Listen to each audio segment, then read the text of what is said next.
Hello everyone, আসসালামু আলাইকুম। আশা করছি যে যেখানে আছেন কাছে কিংবা দূরে সবাই সুস্থ আছেন, ভালো আছেন এবং নিরাপদে আছেন। আলহামদুলিল্লাহ, আল্লাহর অশেষ রহমতে আমরাও ভালো আছি। চলে আসলাম নতুন আরেকটি ব্লগ নিয়ে। আর আজকের ব্লগটি খুবই ছোট, প্লিজ একটি লাইক দিয়ে ভিডিওটি কন্টিনিউ দেখবেন। আর আপনাদের একটি লাইক আমার অনেক উপকার হবে, আমার ভিডিওটি অনেক মানুষের কাছে পৌঁছে দিতে সাহায্য করবে। তো এই তো দেখছেন আমার ঘরটা পুরো ফাঁকা, বাসা ফাঁকা। আর এখানে হচ্ছে আরিয়ান ঘুমাচ্ছে, কারণ ঘর ফাঁকা হওয়ার কারণ হচ্ছে তাহমিদ, তাহসিন ওরা হচ্ছে ওর নানু বাসায় চলে গেছে। আর এখন যেহেতু বাচ্চাদের স্কুল বন্ধ, তো এই বন্ধে তো বাচ্চাদের একটু বেড়াতে হবে। আর ওরা তো সবসময় নানা বাসায় যাওয়া আসা করে। আর স্কুল যখন খোলা থাকে তখন ওরা অপেক্ষা থাকে শুক্রবার কবে আসবে, কবে নানা বাসায় যাবে। আর এখন তো স্কুল পরীক্ষা শেষে বন্ধ দিয়ে দিছে, এখন তো যাবেই। তো তাহমিদ, তাহসিন হচ্ছে দুজনে চলে গেছে। এখন হচ্ছে তাহমিদের বাবা অফিসে, আমি আর আরিয়ান বাসায়। তো আমি হচ্ছে যাই নাই। তো আমি পরে একসময় যাব, গিয়ে হচ্ছে বেড়ে আসবো। তো আরিয়ান ঘুমাইতেছিল, এই জন্য ভাবলাম যে ও ঘুমে থাকতে থাকতে আমি আমার কাজগুলো সেরে নিই। আর ভিডিওগুলো দেখে কেউ ভাববেন না যে এটা সকালের ভিডিও, এটা হচ্ছে রাতের ভিডিও। রাতের বেলা হচ্ছে আমরা মানে তাহমিদের বাবা আর আমি রাতে রুটি খাই। এটা সবসময়, আর মাঝে মাঝে আর কি দুই এক সময় দেখা যায় ভাত খাওয়া হয়, কিন্তু ম্যাক্সিমাম টাইমে রুটি খাওয়া হয়। তো আরিয়ান হচ্ছে বিকালবেলা আর কি ঘুমাইছে 5টার দিকে। তো ভাবলাম ও এখন ঘুমাইছে আর অনেকক্ষণই ঘুমাবে। আর তাহমিদ, তাহসিন থাকলে ওরা হচ্ছে অনেক বেশি দৌড়াদৌড়ি করে, লাফালাফি করে, চিল্লাচিল্লি করে, তখন দেখা যায় ও আধা ঘন্টাও ঘুমাইতে পারে না। কিন্তু এখন তো দেখা যায় কেউ নাই, ও দেখা যায় একটানা 2-1 ঘন্টা ঘুমাবে। তো এই জন্য ভাবলাম যে ও যখন ঘুমাইতেছে, আমারও ঘুম আসতেছিল ওরে ঘুম বাড়িতে যায়। তো আমি ওর সাথে ঘুমাইলে দেখা যায় এই কাজগুলো করা হবে না। ও উঠে গেলে তারপর রান্না করতে আসলে অনেক বেশি বিরক্ত করে।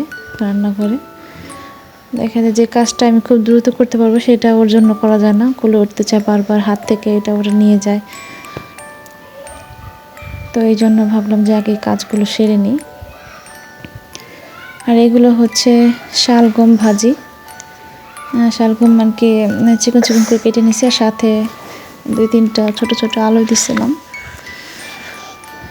আর এই ভাজিগুলোতে আমি হচ্ছে হলুদ দিই না। পেঁপে ভাজি, তারপর হচ্ছে লাউ ভাজি, শালগম ভাজি, এরকম শুধু ভাজি করলে আমি আর হলুদ ব্যবহার করি না, হলুদ দিই না আর কি। আর শুধু শুকনো মরিচ, পেঁয়াজ আর ধনিয়া পাতা, কাঁচামরিচ এগুলো দিয়ে করি, কিন্তু ধনিয়া পাতা আজকে ছিল না, এই জন্য আর দেওয়া হয় নাই। আর শুরু থেকে দেখলেন আগে হচ্ছে আটাটা ছানিয়ে নিছিলাম, কারণ ভাজিটা হইতে দেখা যায় আটা ছেনে হচ্ছে রুটিগুলো বানিয়ে নিতে পারবো ওই টাইমটা। আর আমার কাছে রুটি হচ্ছে গরম পানি দিয়ে আটা ছেনে যে রুটিটা পরোটা বানিয়ে, ওইটা আমার কাছে বেশি ভালো লাগে খেতে। সিদ্ধ আটা রুটি আমার কাছে বেশি একটা ভালো লাগে না, এটা একদম নরম সফট থাকে। কিন্তু কি করব, ওইটা হচ্ছে আবার ওভাবে বানালে তারা মানে সাথে সাথে খেয়ে নিলে ভালো হয় গরম গরম, না হলে দেখা যায় পরবর্তীতে শক্ত শক্ত হয়ে যায়। আর সিদ্ধ করে বানালে যেমন নরম থাকবে, রুটিগুলো শক্ত হবে না।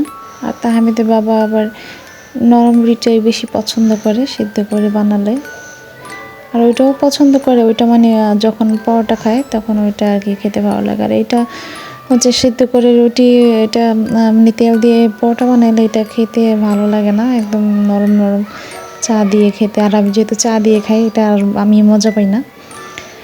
তো এদিকে হচ্ছে ভাজিটা একদম ভাজা ভাজা করে নিছি। আর এখন হচ্ছে রুটিগুলো বানাই নিব। আর ইদানিং যাই রান্না করতেছি তাই নাকি লবণ খুব বেশি, তাহমিদের বাবা বলে যে এত লবণ দিয়ে রান্না করে একদম পুরো বিষের মতো হয়ে যায়, কিন্তু এরকম কেন হয় আমি নিজেও বুঝতে পারতেছি না। মানে আমি যখন রান্না করি তখন মনে হয় যে কম কম লবণটা কম হয়েছে, আমি একটু দিতে যাই আর অমনি হচ্ছে পরবর্তীতে তাহমিদ বাবা বলে যে একদম মানে বিষাক্ত হয়ে গেছে, এত লবণ হয়েছে। তো যাই হোক, এখন হচ্ছে চিন্তা করতেছি যে আমার কাছে যদি কম মনে হয় আমি আর লবণ দিব না, তাহলে তার কাছে ঠিক লাগবে।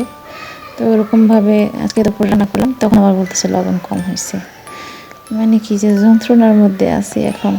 আর ভিডিওর এই পর্যায়ে এসে বলবো, যারা আমার চ্যানেলে নতুন এখনও আমার চ্যানেলটি সাবস্ক্রাইব করেননি, প্লিজ একটু সাবস্ক্রাইব করে আমার চ্যানেলটি বেল আইকনে অন করে রাখবেন।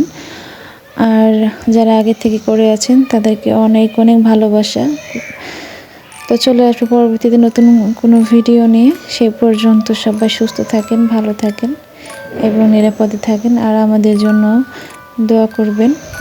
আল্লাহ হাফিজ।